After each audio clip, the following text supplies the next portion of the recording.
Okay जी, विवेक Partey. हाँ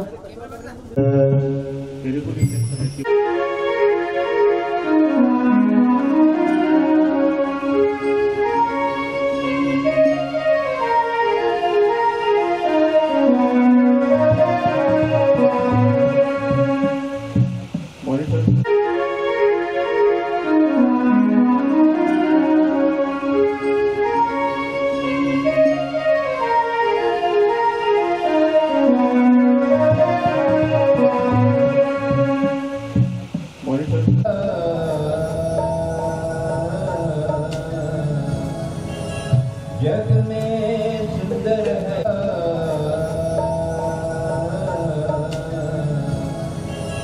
जग में सुंदर है।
मन लागो रे लागो रे,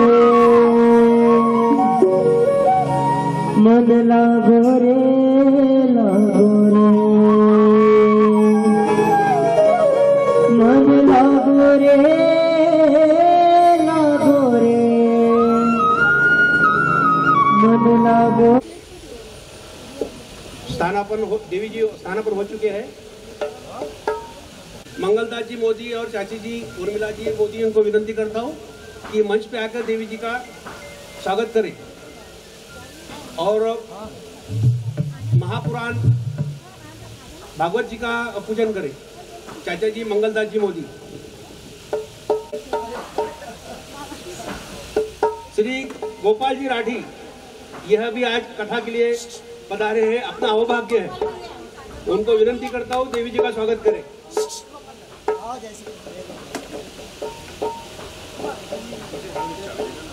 दिल से मैं बहुत बहुत शुक्रिया अदा करता हूं और सभी भाविकों को विनती करता हूं कि एक बार तालियां बजा के देवी जी का और उनका स्वागत करें।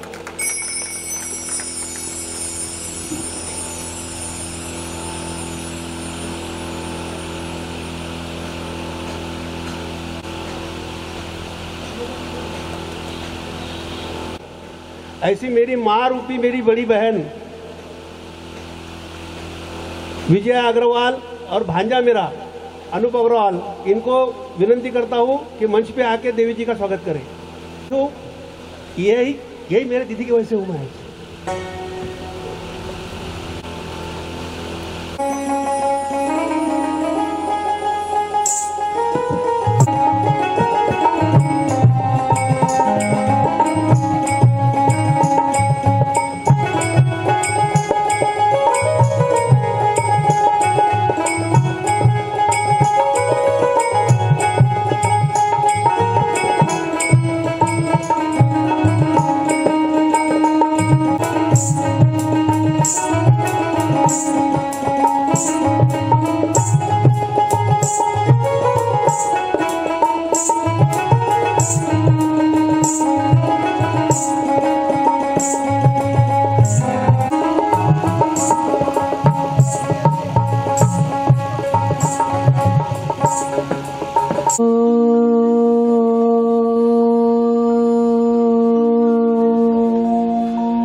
स्वस्ति श्री गणेशाय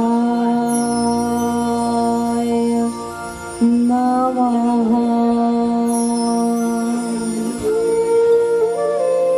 श्री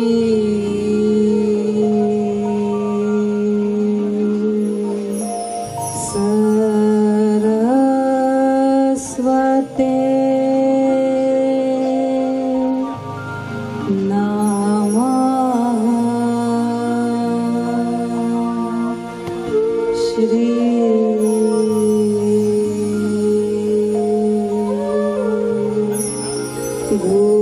गुरुभ्यो नमः।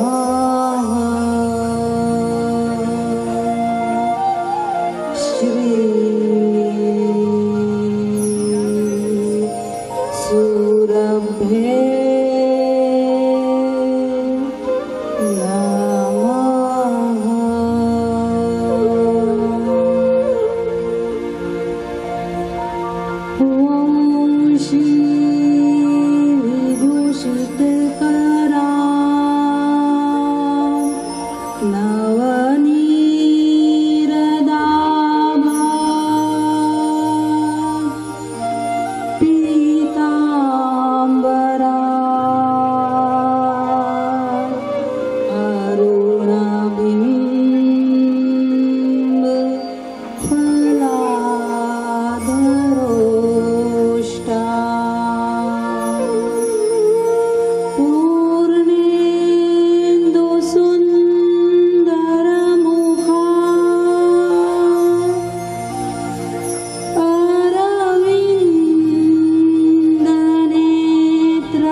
स्वरा तेने ब्रह्म हृदयाय आदि कवये मुह्यन्ति यत् सूरयः।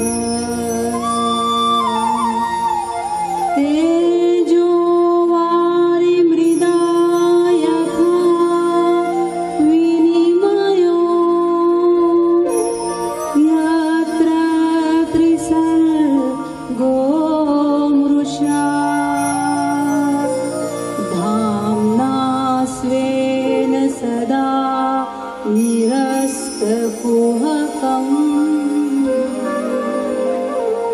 सत्यं परं धीमहि। ॐ सत्यं परं धीमहि।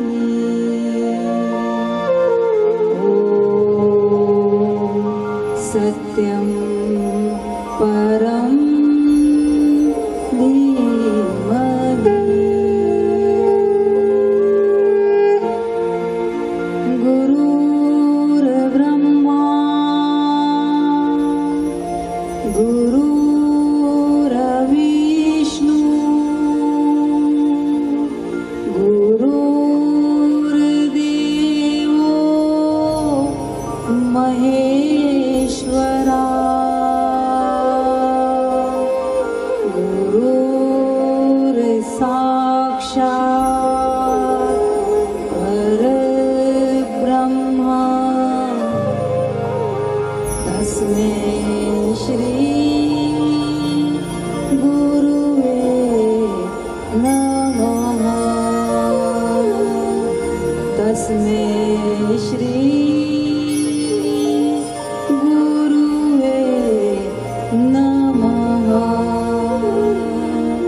तस्मै श्री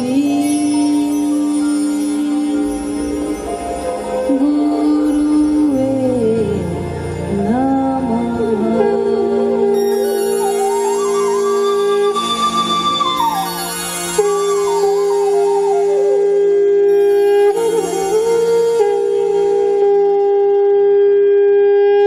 बोलिए श्री कृष्ण कन्हैया लाल की जय। श्री रामचंद्र भगवान की जय।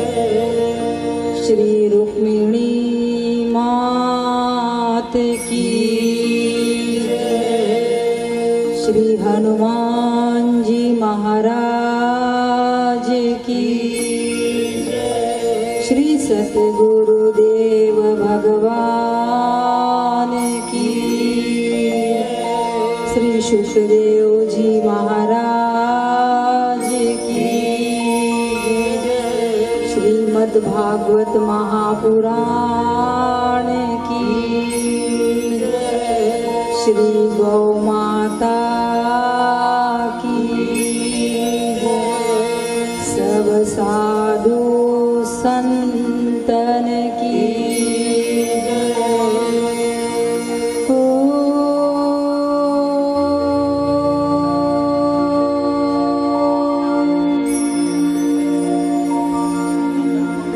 नमः पार्वती पतये हर हर महादेव।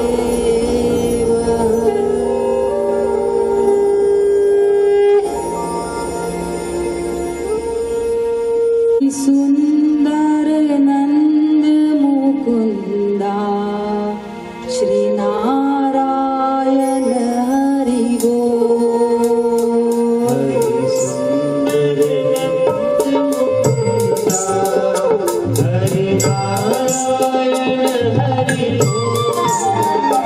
हरि सुंदर नंद मुकुंदा हरि नारायण हरि बोल। हरि सुंदर नंद मुकुंदा हरि नारायण हरि बोल। नारायण हरि बोल।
हरि तो सुंदर है, हरि परमात्मा सुंदर है, लेकिन प्रभु का नाम संकीर्तन किस लिए करना पड़ता?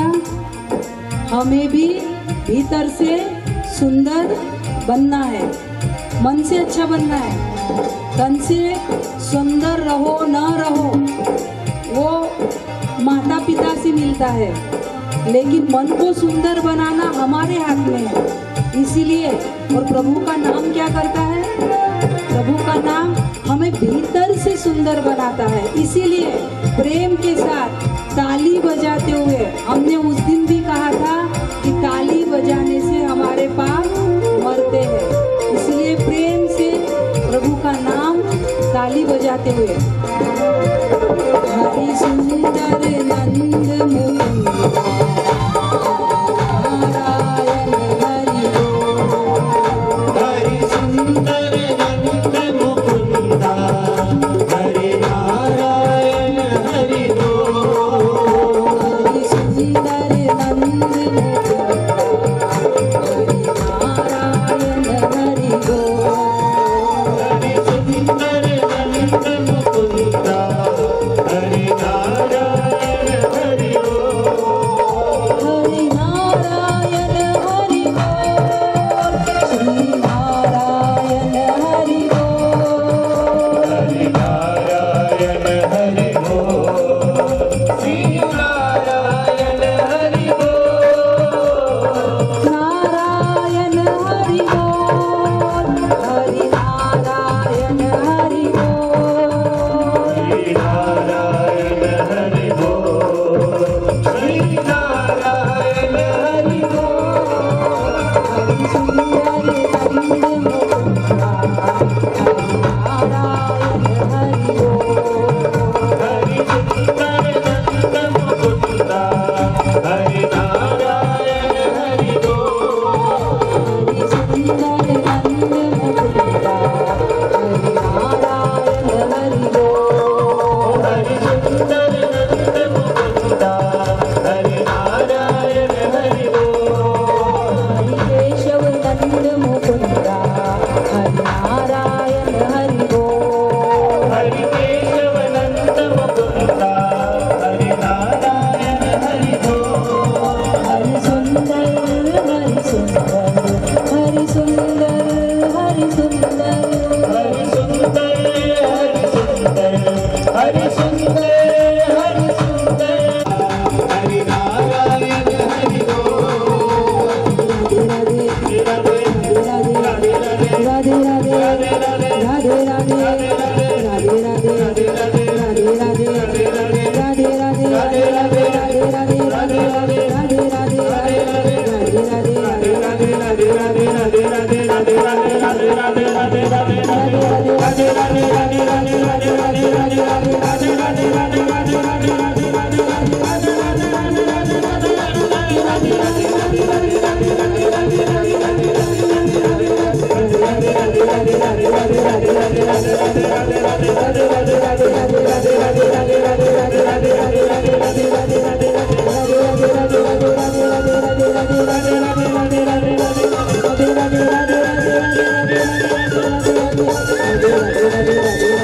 राधे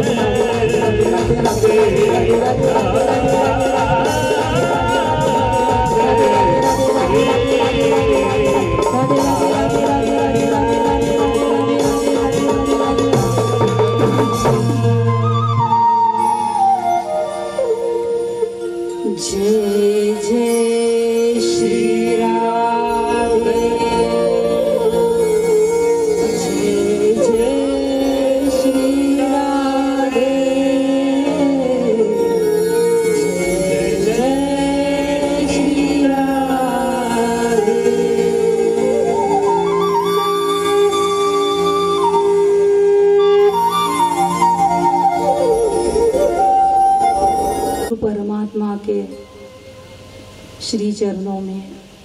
हम कोटि कोटि प्रणाम करते हैं। ब्राह्मण वृंद, ब्राह्मण देवताओं के श्री चरणों में भी हमारा प्रणाम और उपस्थित सभी सद्भाविक सत्संग प्रेमी श्रोताओं को हमारा व्यासपीठ से प्रणाम।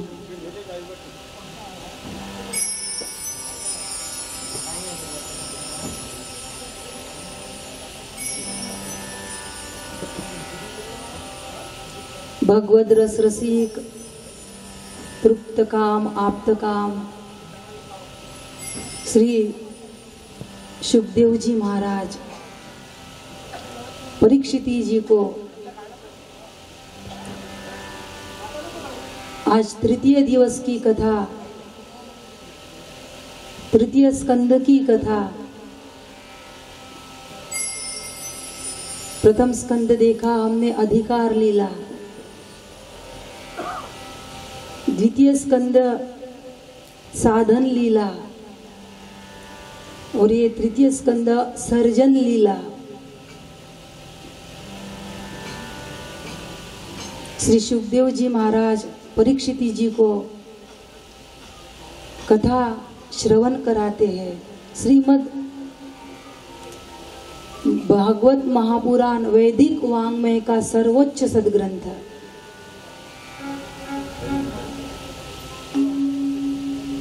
सुखदेव जी कहते हैं, परीक्षिति तुमने जो प्रश्न पूछा कि परमात्मा सृष्टि की रचना कैसे करते हैं, वही प्रश्न एक बार श्री विदुर जी ने, महात्मा विदुर ने श्री मैत्रेय ऋषि से पूछा था। परीक्षिति जी को शंका हुई, मन में प्रश्न उत्पन्न हुआ, विदुर जी तो हस्तिनापुर के महामंत्री है, विदुर जी हस्तिनापुर के महामंत्री है, हस्तिनापुर के राजगद्दी से बने हुए हैं, राजकारणी व्यक्तिमत्व है, और ऐसे राजकारण में रहने वाले राजगद्दी से बने हुए महामंत्री, उन्हें भी, राजकारणी व्यक्ति को भी किसी ऋषि के आश्रम में जाके सत्संग करने का, अध्यात्म चर्चा करने का समय मिलता था। परीक्षिति जी के मन में शंका हुई, क्योंकि राजकारण व्यक्तिमत्व को सत्संग, हरि चर्चा इतना सब करने के लिए टाइम नहीं होता। तो परीक्षित जी के मन में शंका हुई। तो सुखदेव जी ने कहा, परीक्षित, विदुर जी भले ही महामंत्री थे, हस्तिनापुर के महामंत्री थे, लेकिन जब विदुर जी ने देखा कि हस्तिनापुर के राज गद्दी पे कोई अंध व्यक्तिमत्व बैठा है, धृतराष्ट्र थे ना हस्तिनापुर के राजा, और धृतराष्ट्र अंधे थे।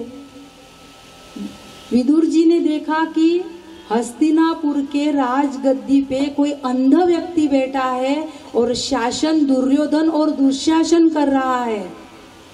शासन जब दुशासन हो जाता है तो धर्म स्वरूपा द्रौपदी नग्न करने का प्रयास होता है। धर्म स्वरूपा द्रौपदी को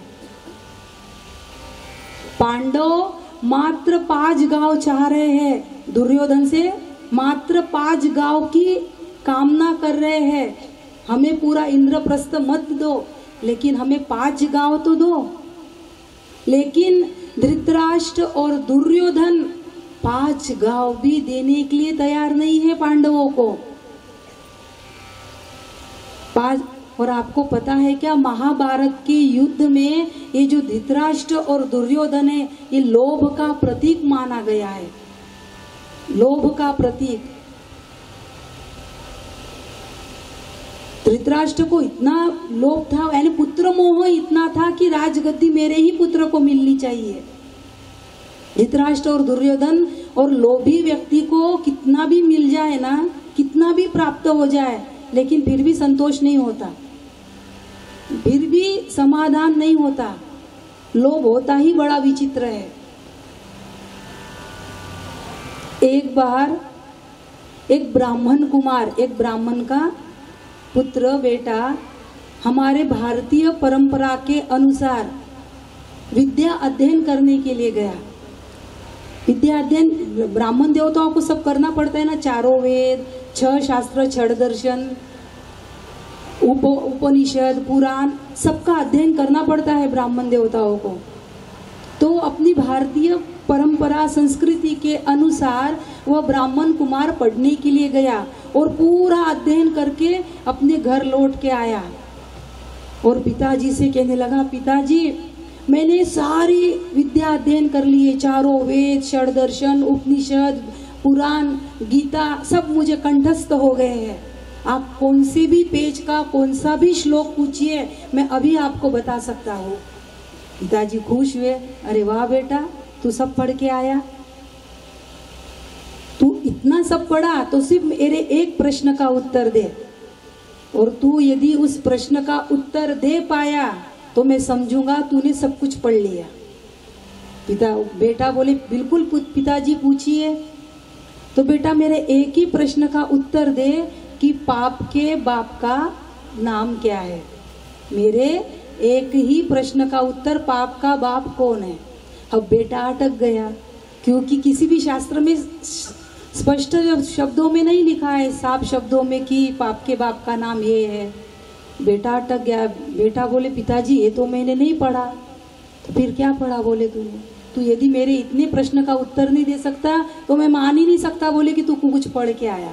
अब बेटा भी थोड़ा बेटा था, वो बोले, जब तक मैं आपके प्रश्न का जवाब ढूंढ के नहीं आऊं तब तक मैं घर लौट के नहीं आऊंगा बोले। बेटा निकला, गांव गांव, बस्ती बस्ती, नगर शहर, सब जगह ढूंढने निकला कि पाप के बाप का नाम क्या है। और एक गांव में, गांव के बाहर एक बहुत सुंदर घर था। बाहर से गोबर का लेपन किया वाला था, तुलसी का वृंदावन था, तुलसी के पास रंगोली निकाली, दिया, अगरबत्ती, सुंदर से पूजा की हुई थी। उस ब्राह्मण कुमार को लगा कि ये किसी इतना अच्छा लेपन किया वाला गोबर का तुलसी वृंदावन किसके घर में होता है? वैष्णवों के घर में। और तुलसी वृंदावन देख के तो हनुमान जी भी प्रसन्न हो गए थे जब लंका में गए। आप सुंदरकांड पढ़ते हो ना, देखी हर्ष कपिराई, और हनुमान जी भी हर्षित हो गए। तो ब्राह्मण कुमार को लगा नहीं ये कोई अच्छा घर है, यहाँ मैंने जल वगैरह पीना चाहिए। वो गया, बाहर आंगन में खटिया होती थी ना, वो पहले नारियल के रस्सी से बंधी वाली वो खटिया बिछाई थी, उस पे बैठा। अंदर से एक महिला आई, उसने ब्राह्मण देवताओं को प्रणाम किया और जल वगैरह पिलाया। ब्राह्मण देवता ने जल पिया, थके तो थे ही घूम घूम के, तो जल पिया और फिर पूछा, देवी ये किस ब्राह्मण का घर है, किस वैष्णव का घर है? ब्राह्मण का है, किस वैष्णव का है? वो महिला बोली हाथ जोड़ के, ब्राह्मण देवता ये किसी वैष्णव का या किसी ब्राह्मण का घर नहीं है, ये तो इस गांव की वारांगना का घर है, इस गांव की वैश्या का घर है। ब्राह्मण देवता जगह से 2-4 उंगल उछल गए। ओ हो, मैंने एक वारांगना के घर का जल पी लिया। बोले, मैं तो निकला था पाप के बाप का नाम ढूंढने के लिए और मैंने ही पाप कर लिया। अब तो मुझे इसका पश्चाताप करना पड़ेगा, गंगा जी में स्नान करना पड़ेगा, डुबकी लगानी पड़ेगी, पश्चाताप करना पड़ेगा। तो वो महिला थोड़ी देर रुकी और बोली, ब्राह्मण देवता पाप तो हो ही गया है आपसे, पश्चाताप तो करना ही है, गंगा जी में डुबकी तो लगानी है, तो क्यों ना आप मेरे घर भोजन कर लो। तो ब्राह्मण देवता थोड़े क्रोधित हुए, क्या क्या कह रही हो, मैं भोजन करूं? जल पी लिया, ये कोई कम पाप कर लिया मैंने? तो वो बोली, डुबकी तो लगाना ही है, 1 डुबकी के बजाय 2 डुबकी लगा लेना, पश्चाताप तो करना ही है, पश्चाताप कर लेना। तो ब्राह्मण देवता को लगा बात तो सही है, पश्चाताप तो करना ही है, गंगा जी में डुबकी लगानी है, 1 के बजाय 2 लगा लेंगे। तो ठीक है देवी, वो सीधा आटा देते थे ना पहले हम ब्राह्मण के घर, तो आप आटा, घी और सब चीनी वगैरह सब मुझे दे दो, मैं स्वयं बनाऊंगा और खा लूंगा। तो देवी बोली कि ब्राह्मण देवता आटा सीधा तो ले ही रहे हो, क्यों ना मैं ही भोजन बनाऊं मेरे हाथों से और आपको खिलाऊं? पाप तो हो ही गया है, पश्चाताप तो करना ही है, गंगा जी में स्नान करना ही है, तो 2 की जगह 3 डुबकी लगा लेना। मैं आप भोजन करोगे तो मैं आपको 10 सोने की मुद्रिका दक्षिणा में दूंगी। 2 की जगह 3 डुबकी लगा लेना, पश्चाताप तो हो ही जाएगा।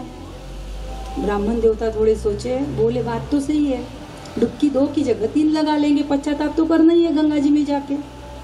तो ठीक है देवी, बनाओ रसोई बनाओ, मैं तब तक बाहर बैठा हूँ। महिला बढ़िया से रसोई बनाई और कुछ देर पश्चात आई, अच्छे से पाटा चौरंग बिछाया, रंगोली निकाली, आसन बिछाया, बैठिए। ब्राह्मण देवता थाली परोस के लाई।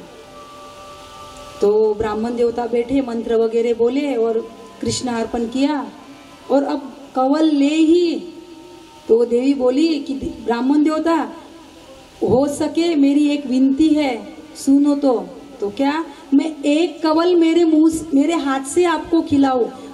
ब्राह्मण देवता की क्रोध की सीमा नहीं रही। क्या बोल रही हो तुम? और अरे पश्चाताप तो करना ही है, 3 की जगह 5 डुबकी लगा लेना गंगा जी में, क्या बिगड़ रहा?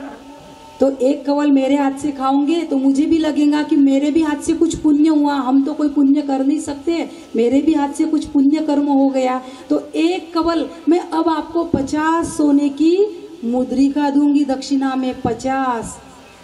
ब्राह्मण देवता को लगा भाई 3 की जगह 5 डुबकी लगा लेंगे, गंगा जी तो जाना ही है स्नान करने के लिए। ठीक है देवी, तुम्हारी इतनी श्रद्धा है तो एक कवल खिला दो। देवी ने एक कवल लिया, गोग्रास निकाल के, और बस देना ही चाहा तो वो देवी ने, वो महिला ने वह कवल नीचे रखा और ब्राह्मण देवता को जोर से थपाक लगाई। ब्राह्मण देवता बोले, तुम्हारी इतनी हिम्मत तुम्हारी कि मुझे थपाक लगाए? तुम्हें पता है कि मैं श्राप भी दे सकता हूँ तुम्हें। वो देवी बोली, ब्राह्मण देवता नाराज मत होइए, क्रोधित मत होइए, आपको कोई थपाक लगाना इस उद्देश्य से थपाक नहीं लगाई है मैंने तो आप जब मेरे यहाँ जल पी रहे थे, आपने तब बोला कि पाप लो, मैं तो पाप के बाप का नाम ढूंढने आया था और जल पी लिया तो मेरे हाथ से पाप हो गया। जल पीने से पाप हो गया तो आप मेरे हाथ का भोजन क्यों करने बैठे? फिर मात्र जल ही पीने से पाप हो गया था। अरे देवी, तुम्हारी श्रद्धा थी, तुम्हारा भाव था, इसीलिए मैंने तुम्हारे श्रद्धा भाव का आदर किया, मैंने भोजन किया। वो देवी बोली, महिला बोली, ब्राह्मण देवता, हमारे जैसी स्त्री का भाव और श्रद्धा क्या मायने रखती है आप लोगों के लिए, क्या महत्व रखती है? आपने मेरी श्रद्धा और भाव को देख के भोजन नहीं किया, आपने 50 सोने की मुद्रिका देख के भोजन किया। मैं आपको आपका जवाब देने के लिए ये सब किया मैंने। पाप के बाप का नाम मैं बताती हूँ और कुछ दूसरा नहीं है। पाप के बाप का नाम लोभ है, लोभ। आपने मेरे श्रद्धा भाव को देख के मेरे यहाँ भोजन करना स्वीकार नहीं किया।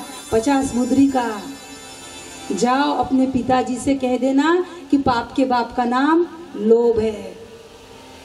कहने का तात्पर्य इतना ही कि लोभी व्यक्ति को कितना भी मिल जाए लेकिन संतोष और समाधान नहीं होता।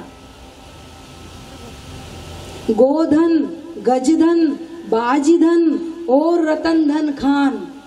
गो यानी गैयाओं का धन, गोधन गज यानी हाथी, बाजी यानी घोड़ा, गोधन गजधन बाजीधन और रतन धन खान। लेकिन जब आवे संतोष धन तो सब धन धूरी समान।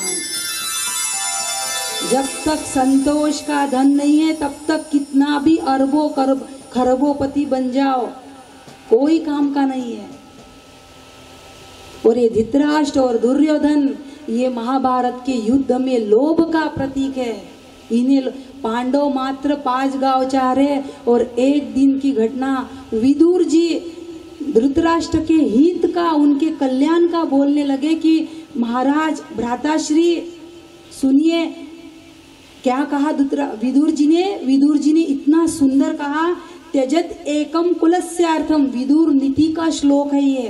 त्यजत एकम कुलस्यार्थम ग्रामस्यार्थम कुलम त्यजेत, ग्रामः जनपदस्यार्थ आत्मार्थम पृथ्वीम त्यजेत।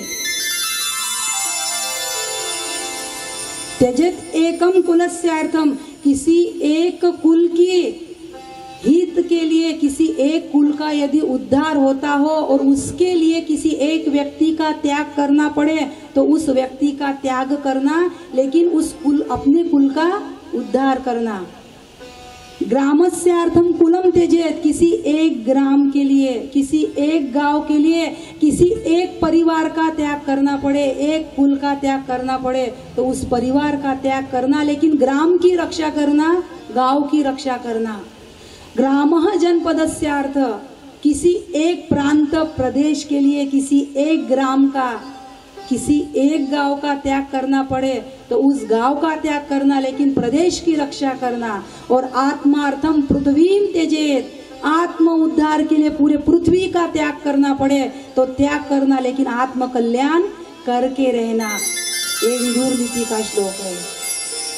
कोटिम त्यक्ता हरिम भजेत, डोंगरे जी महाराज कहते थे को करोड़ों का त्याग करो लेकिन हरि का स्मरण करो, हरि को भजो। कोटिम त्यक्ता हरिम भजे। विदुर जी धृतराष्ट्र के हित का बोल रहे थे कि महाराज जब दुर्योधन का जन्म हुआ था ना, तो दुर्योधन गधे के जैसा रेंका था, गधा रेंगता है ना वैसे रेंका था। और इतने अपशकुन हुए थे, सियार कौवा और इतने अपशकुन हुए थे, इतने सियार कौवे कुत्ते बोल रहे थे, आवाज की थी। दुर्योधन के जन्म के समय ही विदुर जी ने बोल दिया था कि इसका त्याग करो, ये आपके कुल के लिए, कुरुवंश के लिए ये अच्छा नहीं है। लेकिन ठीक है महाराज, आपने पुत्र मोह के कारण दुर्योधन का त्याग नहीं किया, लेकिन अब तो उसे हस्तिनापुर का कर्णधार मत बनाइए, हस्तिनापुर की राजगादी मत सौंपिए। अरे सारे पूरे वंश को खाई में लेके डूबेगा ये, अब तो उसे मत बनाइए। विदुर जी धृतराष्ट्र के हित का बोल रहे थे। महाराज आप समझ रहे होंगे कि पांडव डरपोक है, पांडव डरपोक नहीं है, पांडव भीरू नहीं है, पांडव धर्मज्ञ है, पांडव धर्म के पथ पे चलने वाले हैं। जिस व्यक्ति को बात बात पे गुस्सा आता है ना, किसी भी व्यक्ति को, तो उसके गुस्से में भी दम नहीं रहता। जो बात बात पे गुस्सा करता है, फिर घर में छोटे बच्चे भी उनसे डरते नहीं, इनको तो आदत ही पड़ गई है बोलने की। होता है ना ऐसा, सबके घर का अनुभव है। लेकिन जिस व्यक्ति को क्रोध नहीं आता और किसी विशेष बात पे ये वो क्रोध करे, तो उसका क्रोध वारे न्यारे करके छोड़ता है, उसका क्रोध कुछ बहुत बड़ा करके छोड़ता है। पांडव क्रोधी नहीं है, पांडव धर्म भीरू नहीं है, पांडव डरपोक नहीं है, पांडव धर्मज्ञ है, पांडव धर्म के राह पे चलने वाले, पांडव बलवान है। आप अपने पुत्रों का इतना लाड़ मत करिए महाराज, ये सबको खाई में लेके डूबेगा। और विदुर जी की यह नीति दुर्योधन ने ओटक में खड़े रह के सुन ली। और दुर्योधन बोलने लगा, ओ दासी पुत्र, विदुर जी दासी के पुत्र थे ना, ओ दासी पुत्र, खाते हो हमारा और गाते हो पांडवों का, हमारे टुकड़े पे पलते हो। विदुर जी का अपमान कर दिया दुर्योधन ने। और धृतराष्ट्र राजगादी पे बैठे हैं, राजगद्दी पे कोई बड़ा बुजुर्ग बैठा है और दुर्योधन इतनी अभद्र असभ्य भाषा बोल रहा। विदुर जी को कुछ बुरा नहीं लगा, बच्चा है, बालक है, अभी ज्ञान नहीं है इसलिए अज्ञान की भाषा बोल रहा। लेकिन धृतराष्ट्र बड़े भ्राताश्री, इतने बड़े बुजुर्ग गादी पे बैठे हैं, लेकिन फिर भी कुछ प्रतिक्रिया नहीं की। विदुर जी को बुरा लगा और विदुर जी ने अपना मुकुट निकाला, धृतराष्ट्र के चरणों पे अर्पण किया और कहने लगे, भ्राताश्री आपके इस हस्तिनापुर के मैं महामंत्री का ये पद छोड़ता हूँ, मैं महामंत्री पद से इस्तीफा दे रहा हूँ, त्याग पत्र दे रहा हूँ, मुझे नहीं चाहिए ये आपका महामंत्री पद। और विदुर जी ने महामंत्री पद का त्याग किया, धृतराष्ट्र के चरणों में प्रणाम करके हस्तिनापुर से निकल आए और अपने पत्नी विदुरानी से कहने लगे कि देवी मैंने महामंत्री पद का त्याग कर दिया, ये भवन खाली करो, ये बंगला खाली करो, अब हम यहाँ नहीं रह सकते, अब मंत्री नहीं तो भवन काहे के लिए, ये भवन खाली करो। विदुरानी बोले क्यों, बस वो क्यों क्या वो नहीं, आप भवन खाली करो। और विदुर जी ने मात्र 2 जोड़ी कपड़े और भगवान का पूजा का सामान अपने ठाकुर जी लिए और एक बगीचे में एक पर्णकुटी बनाई और उस पर्णकुटी में रहने लगे। बड़े आनंद से प्रभु का भजन करके रहने लगे। पांडवों का 12 वर्ष का वनवास और 1 वर्ष का अज्ञातवास शुरू था, और 1 वर्ष के अज्ञातवास के बाद अब भगवान श्री कृष्ण हस्तिनापुर शांति दूत बन के आने वाले थे। एक दिन की घटना, विदुर जी बड़े खुश थे, बड़े प्रसन्न थे। विदुरानी ने पूछा, स्वामी आज क्या बात है, बड़े प्रसन्न लग रहे हो? अरे देवी, आज मेरे कन्हैया, मेरे परमात्मा आज हस्तिनापुर में आ रहे हैं शांति दूत बन के, और ये पूरी हस्तिनापुर नगरी दुल्हन के जैसी सजाई है, दुल्हन के भांति सजाई है। जहाँ वहाँ तोरण, बंधनवार, पताका, ये सब सजाया है। आज मेरे परमात्मा की रथ यात्रा है, परमात्मा हस्तिनापुर आ रहे हैं। तो विदुरानी ने कहा कि स्वामी भगवान श्री कृष्ण आ रहे हैं, तो मेरी भी बहुत इच्छा थी उनके दर्शन करने की, लेकिन उनकी स्वागत और सत्कार के लिए तो कितनी भीड़ रहेंगी, कितनी भीड़, हमें कैसे दर्शन होगा उनका, इतनी भीड़ में हम कैसे जाएंगे? विदुर जी ने कहा, देवी मन को छोटा नहीं करते, अरे इतनी भीड़ रहेंगी तो क्या हुआ, तुम मेरे साथ चलो दर्शन के लिए। अरे लेकिन इतने भीड़ में कैसे? अरे विदुर जी ने इतना अच्छा कहा कि भीड़ में हम परमात्मा को नहीं देख सके तो क्या हुआ, परमात्मा तो हमको देख लेंगे, मेरा ठाकुर तो हमें देख लेगा। विदुर जी और विदुरानी भगवान के दर्शन के लिए आए, और इतनी भीड़ थी, इतना स्वागत सत्कार की तैयारी की थी दुर्योधन ने, बहुत भीड़ थी, और विदुर जी विदुरानी सबसे पीछे खड़े थे। और परमात्मा का जैसा ही रथ आया, इतनी भीड़ में से परमात्मा की नजर सीधी विदुर जी पे गई, सीधी, और जाके रुक गई। और जैसे ही परमात्मा विदुर जी की ओर देख रहे थे, तो विदुर जी को तो इतना आनंद हुआ, उनके हृदय रूपी सागर में आनंद के हिलोरे उठने लगे, इतना आनंद हुआ विदुर जी को। विदुर जी कहने लगे, देखो विदुरानी, मैंने कहा था ना परमात्मा हमारी ओर देखेंगे, देखो मेरा लाला कैसे मेरी ओर देख रहा है, मेरा कन्हैया। और भगवान ने इशारे ही इशारे से कह दिया, विदुर जी मैं आपके घर आऊंगा। भगवान ने नजर से नजर ने मुलाकात कर ली, रहे दोनों खामोश और बात कर ली। नजर से नजर ने, आंखें बोलती है इंसान की, नजर से नजर ने मुलाकात कर ली। तो विदुर जी ने कहा, देवी कन्हैया वचन के बहुत पक्के हैं, उन्होंने यदि इशारे में कहा है कि मैं आऊंगा तो आएंगे, इसलिए तुम घर पे जाओ, गोबर का चौका लगाओ, चटाई बिछाओ, पाटा बिछाओ, मैं जरा सभा में देख के आता हूँ, क्योंकि आज पांडवों के भाग्य का फैसला है, क्या चर्चा होती है, मैं सभा में देख के आता हूँ। विदुर जी आए, दुर्योधन ने बहुत स्वागत किया, सत्कार किया, और कहने लगा, दुर्योधन आइए द्वारिकाधीश, आइए परमात्मा, मैं युवराज दुर्योधन पूरे कुरुवंश की ओर से आपका स्वागत सत्कार करता हूँ, अभिनंदन करता हूँ। सभी भीष्म पितामह, द्रोणाचार्य, कृपाचार्य, सबने पर भगवान का सत्कार किया, स्वागत किया। भगवान ने भी सभी को प्रणाम किया, और भगवान ने सीधे शब्दों में कहा, दुर्योधन कोई घुमा फिरा के बात नहीं करूंगा, स्पष्ट और सीधे शब्दों में कहता हूँ कि राज्य की नीति ऐसी कहती है कि भाइयों में सबसे बड़ा जो भाई होता है, राज्य उसे मिलना चाहिए, राजा वह बनना चाहिए कि जो भाइयों में सबसे बड़ा हो। और तुम्हारे 105 भाई, 100 भाई कौरव और 5 भाई पांडव, इन 105 भाइयों में युधिष्ठिर सबसे बड़े हैं, वो प्रजा के भी प्रिय है, इसलिए राजा वही बनने चाहिए। नीति ऐसा कहती है, राज्य नीति ऐसा कहती है। लेकिन फिर भी मैं तुम्हें राज्य नहीं मांग रहा हूँ दुर्योधन, मैं मात्र 5 गांव मांगता हूँ। भगवान कृष्ण ने पांडवों के लिए मात्र 5 गांव मांगे थे। और कौन से 5 गांव मांगे थे? एक रत्नसारपुर मांगा था, आज उसे मुंबई बॉम्बे कहते हैं, उसका नाम रत्नसारपुर था पहले। दूसरा गांव मांगा कांचन नगर, उसको ही आज कलकत्ता कहते हैं। तीसरा मांगा कर्णावती नगरी, उसे ही आज अहमदाबाद कहते हैं। चौथा गांव मांगा इंद्रप्रस्थ, उसे ही आज दिल्ली कहते हैं। और पांचवा गांव मांगा हरिगढ़, जो बाद में अलीगढ़ हुआ, यानी जिसे हम आज प्रयागराज कहते हैं।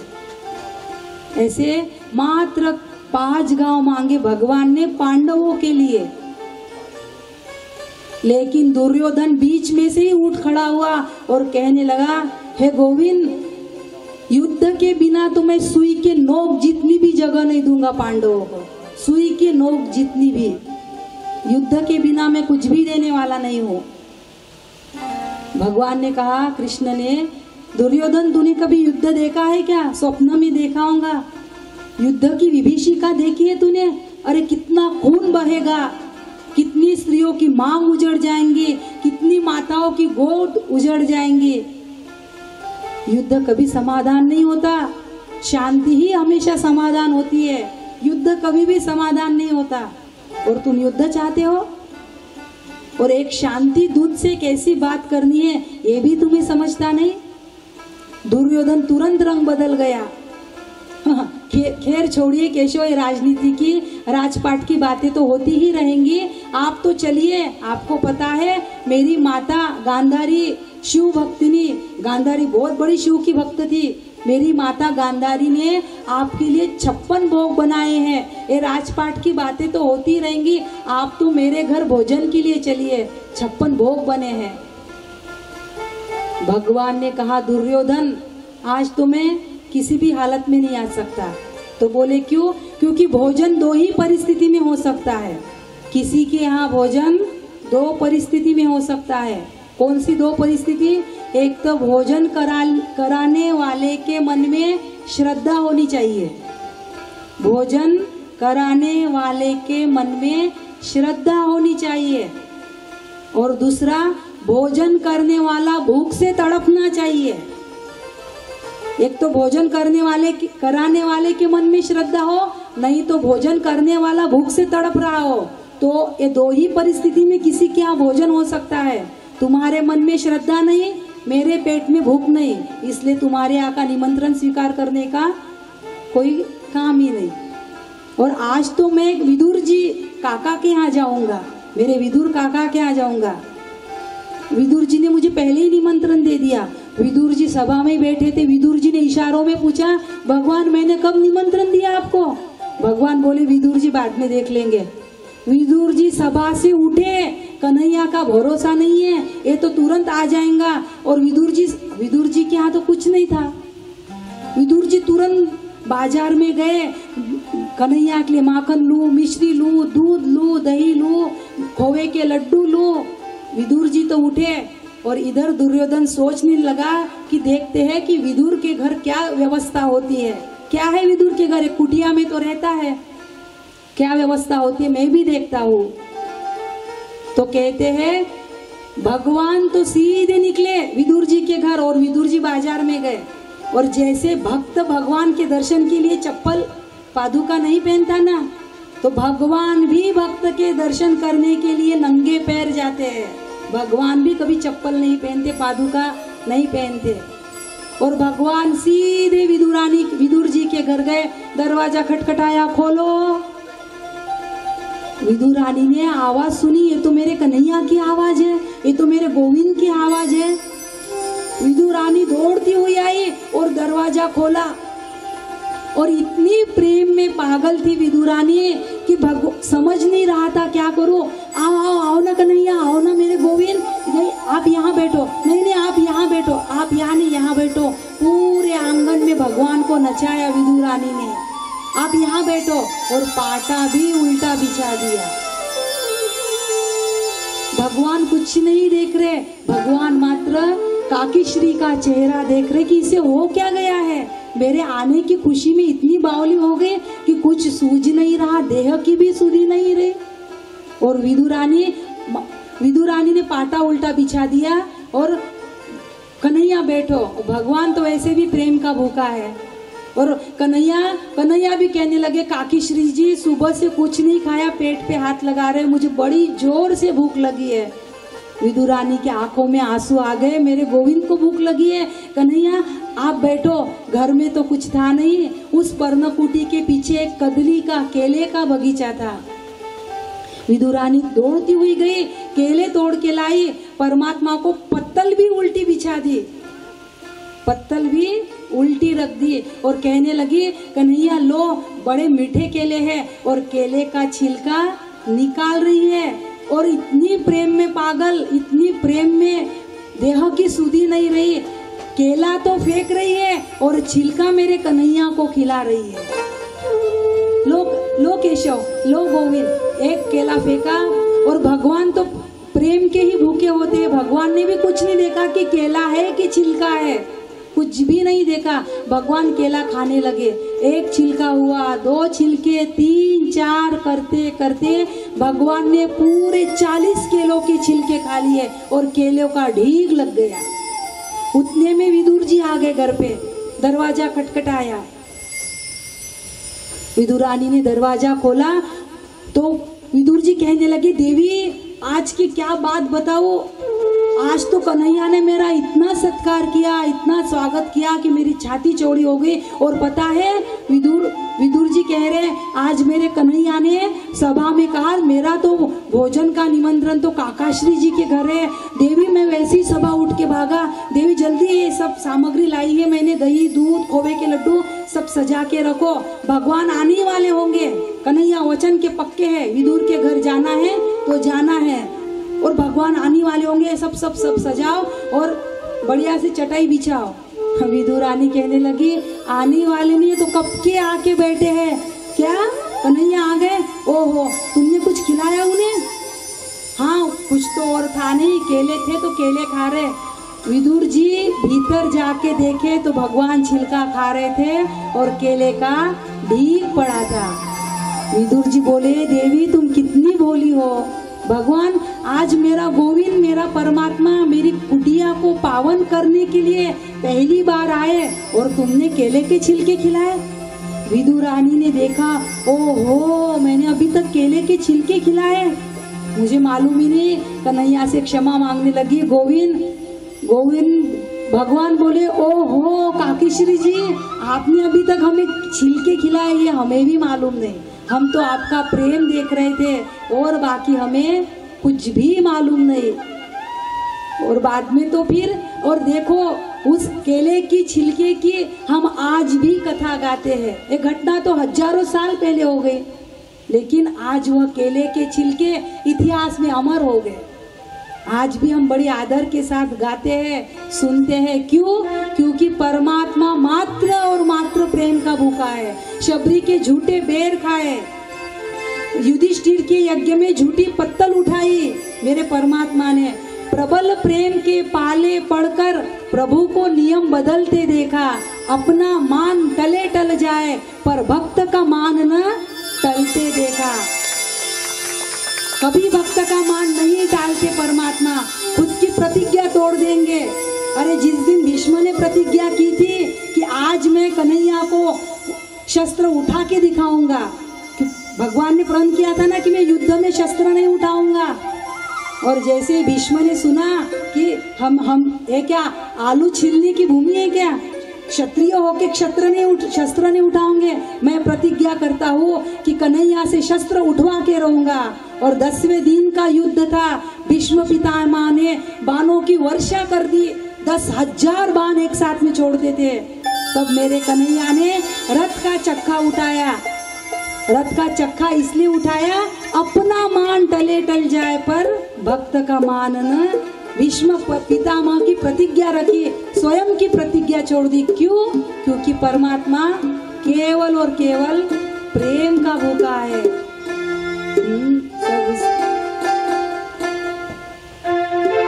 सबसे ऊंची प्रेम सदाई, सबसे ऊंची प्रेम सदाई, सबसे ऊंची प्रेम सदाई, सबसे ऊंची प्रेम सदाई।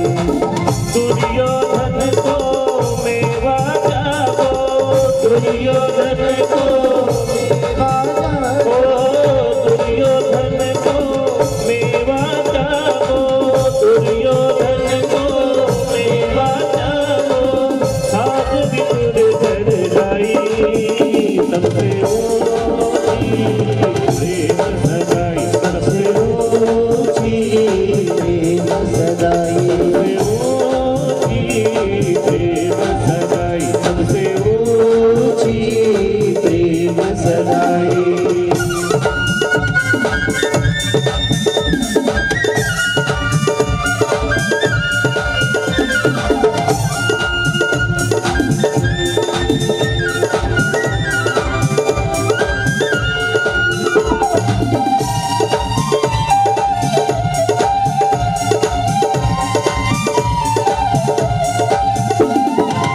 झूठे फल शबरी के खाए, झूठे फल शबरी के खाए, झूठे फल शबरी के खाए, झूठे फल शबरी के खाए, बहुविध प्रेम लगाई, सबसे ऊंची प्रेम सगाई, सबसे ऊंची प्रेम सगाई, सबसे ऊंची प्रेम सगाई, सबसे ऊंची प्रेम सगाई।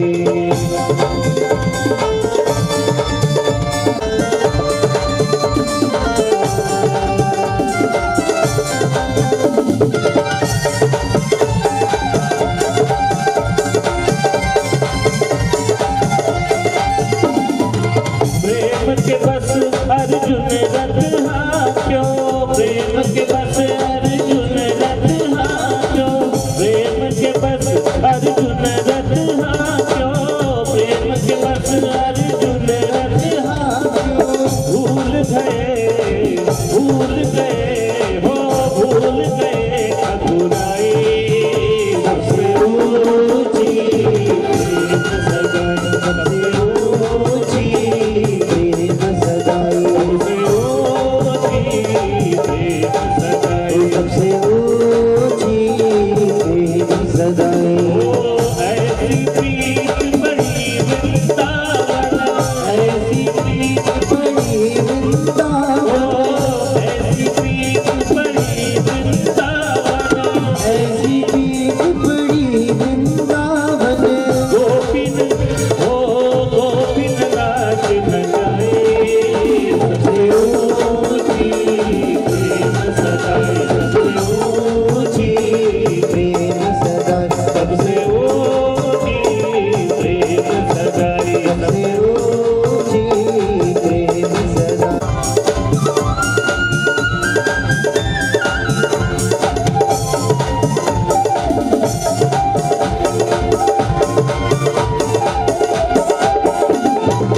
दूर दूर इस लायक नाही, दूर दूर इस लायक नाही, दूर दूर इस लायक नाही, दूर दूर इस लायक नाही। कहीं लग करे हो, कहीं लग करे हो, कहीं लग करे पढ़ाई, सबसे ऊंची प्रेम सगाई, सबसे